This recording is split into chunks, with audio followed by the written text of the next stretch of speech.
নমস্কাৰ পুনৰ এবাৰ মোৰ চেনেলটো আপোনাক সকলোকে স্বাগতম জনাইছো ইয়াৰ আগৰ ভিডিঅ'টোত মই আপোনালোকৰ লগত ডায়াবেটিছৰ বিষয়ে ডায়াবেটিছৰ কাৰণ আৰু ইয়াৰ ভাগৰ বিষয়ে আলোচনা কৰিছিলো আৰু আজি আপোনালোকৰ আগত আলোচনা কৰিম ডায়াবেটিছ হলে আমাৰ দেহত কি লক্ষণ দেখা দিব পাৰে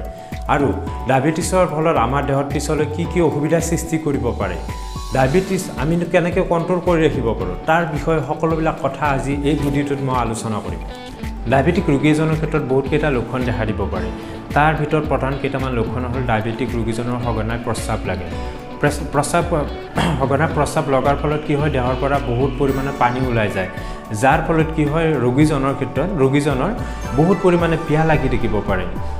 ইয়াৰ উপৰি যিজন ৰোগীৰ ক্ষেত্ৰত চুগাৰটো কণ্ট্ৰলত নাথাকে তেনেকুৱা ৰোগীৰ ক্ষেত্ৰত কি হয় পিছলৈ ওজন হঠাৎ বহুত পৰিমাণে হ্ৰাস হৈ যাব পাৰে ইয়াৰ উপৰি ৰোগীজনৰ ক্ষেত্ৰত কি হ'ব পিছলৈ ভৰিৰ ঘাঁ হ'ব পাৰে যাক আমি ডায়াবেটিক ফুট বুলি কওঁ ইয়াৰ উপৰি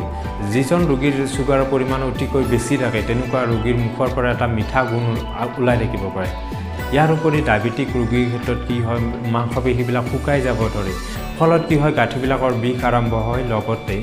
তেনেকুৱা ৰোগী পিছলৈ বহুত পৰিমাণে দুৰ্বল হৈ যায়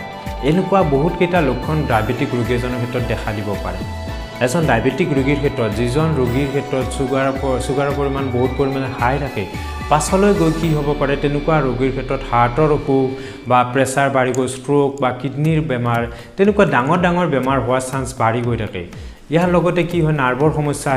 আহি যাব পাৰে লগতে চকুৰে দেখা পোৱাৰ প্ৰব্লেম ভিজন প্ৰব্লেম বা কাণেৰে শুনা অসুবিধা তেনেকুৱা অসুবিধাও আহিব পাৰে ইয়াৰ লগতে কি হয় কেতিয়াবা কি হয় ফ্ৰজেন জল্ডাৰ নামৰ এটা কাণ্ডৰ বেমাৰ আছে য'ত আমি হাতখন উঠাব নোৱাৰোঁ তেনেকুৱা বেমাৰো আহি যাব পাৰে ডায়াবেটিছ এটা এনেকুৱা বেমাৰ যি সম্পূৰ্ণৰূপে কমি নাযায় কিন্তু আমি যদি সঠিক খাদ্য খাওঁ লগতে ৰেগুলাৰ যদি আধা ঘণ্টাৰ পৰা 1 ঘণ্টা এক্সাৰচাইজ কৰোঁ ইয়াৰ উপৰি যদি ডক্টৰৰ পৰামৰ্শ অনুযায়ী আমি ইয়াৰ মেডিচিন দৰৱ পাতি ব্যৱহাৰ কৰি থাকোঁ তেতিয়া কি হয় আমি ইয়াক কণ্ট্ৰলত ৰাখিব পাৰোঁ আৰু পিছলৈ আহিব পৰা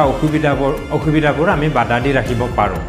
এজন চুগাৰ থকা ৰোগীৰ ক্ষেত্ৰত বেছিকৈ কাৰ্বহাইড্ৰেটযুক্ত খাদ্য অতিকৈ অপকাৰী সেইকাৰণে যিবিলাক ৰোগীৰ ক্ষেত্ৰত চুগাৰ বহুত পৰিমাণে বেছি থাকে হাই থাকে তেনেকুৱা ৰোগীয়ে চিকিৎসকৰ পৰামৰ্শ অনুযায়ী কাৰ্বহাইড্ৰেটযুক্ত খাদ্য চেনি হওক বা চেনিৰ পৰা বনোৱা মিঠাই শীতল পনীয়া কেক পেষ্ট্ৰি আদি খাদ্যবোৰ অতি কমকৈ খাব লাগে লগতে